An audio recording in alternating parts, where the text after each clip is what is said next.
Alright. Hi all, this is MCA Community Cook Along, and today we are making a nice and lovely shepherd's pie. So first you want to preheat your oven and boil your kettle, and the next step is peel one large potato. So obviously if you don't have a grater, you can just use a simple knife like the one we have right here, and we're just gonna peel off the potato.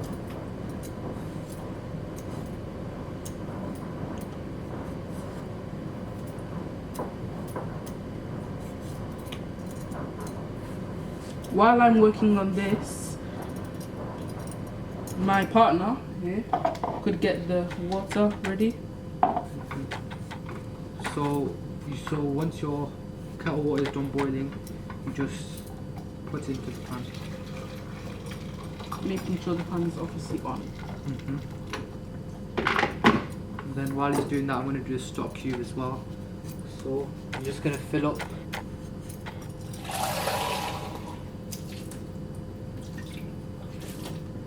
So I'm just going to fill this up and then just add one stock cube in and just leave that.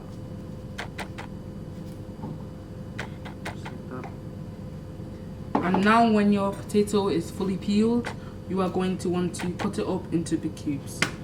Use whatever cutting methods you'd like. Personally, I like to use the claw method. I put my middle finger right here. Use the knuckle to guide the knife.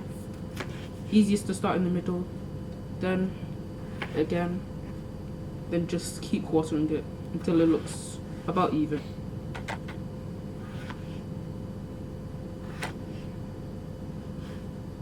And now the second half. And now we add the potatoes into the boiling water until the potatoes are nice and soft. So we're going to scrape them in there now. Be careful because obviously water's hot. Scrape them in slowly. Depending on how many you want, you might want to cut up more potatoes. So I have a bowl of potatoes here that have already been peeled, so I'm just going to chop them up quite quickly. Do it in your own time. And while you're doing that, you can also peel and slice your carrots as well. Now, after you do your carrot, you're also going to want to peel your onion and cut that as well. While my companion over here is cutting the rest of his vegetables, we already have our jug here with the stock cubes, so we're just going to mix them. Just make sure it's nice and broken up. Make sure it's fully dissolved inside the hot liquid.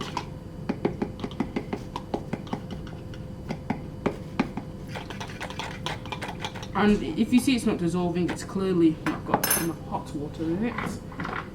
So we're going to add just a bit more. So he's like the carrots, they weren't big enough, so he's finally chopping them again. They need to be like small because like it's supposed to be big for a family size meal. And obviously you're gonna want to add your celery in, get more nutrients, makes it more of a healthier meal. While he's doing that, I'm gonna add another tablespoon of oil to the frying pan. Just like that. And now you're going to want to add in your veg.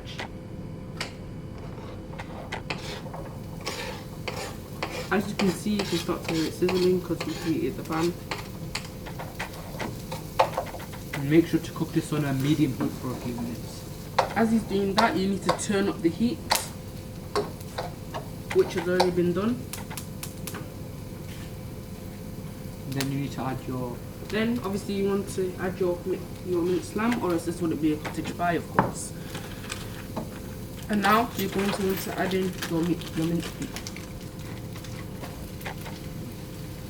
Obviously taking off the paper. And now my friend is going to saute it. While he's doing that, I'm going to help him and add 1 tablespoon of tomato puree and a couple of splashes of Worcestershire sauce.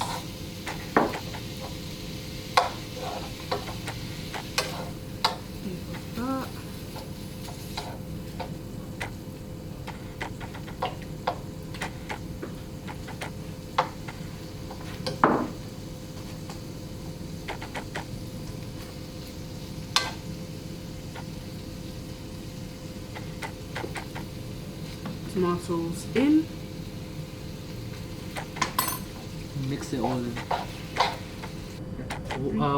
Whilst it's cooking, you're gonna wanna add half a tablespoon of flour, just like this, and then just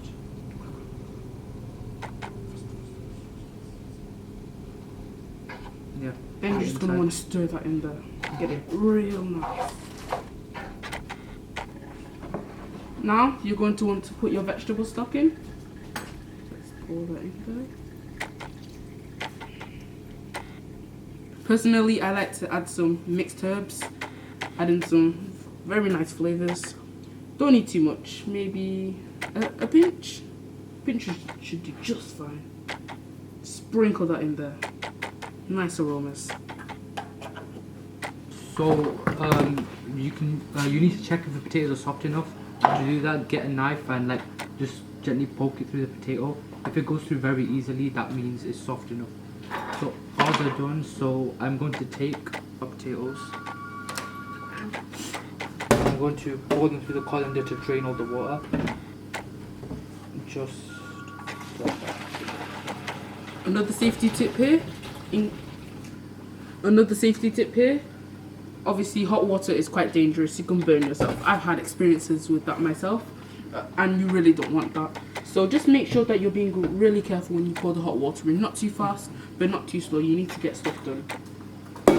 So when you are done with that, you're gonna want to put your potatoes back into your saucepan. You're gonna want to add 1 teaspoon of butter into the mash. And you're also gonna want to add one teaspoon of milk, which is about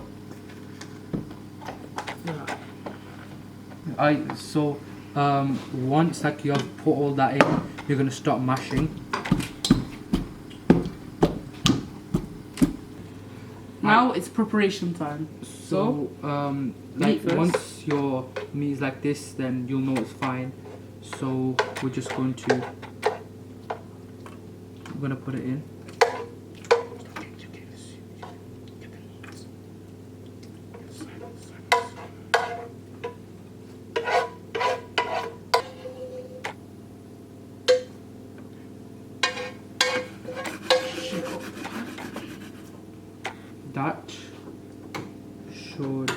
That should be enough.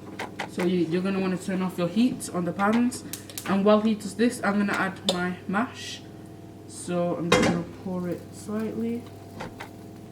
Now, the fun part. You get your fork and just mash it along. Making sure it's nice and even all the way across.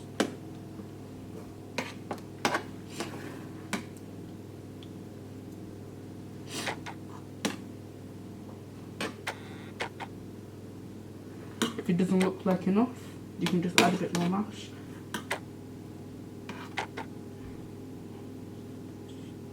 Final strokes to give it that really aesthetically pleasing look. And now, you get your preheated oven. Use oven mitts for safety. And put it in there for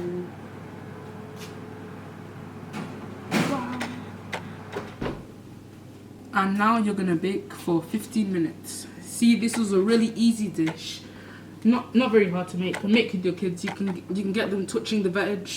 Maybe start with their cutting skills, and yeah, just a good dish overall. Enjoy. Bon appetit. Bye.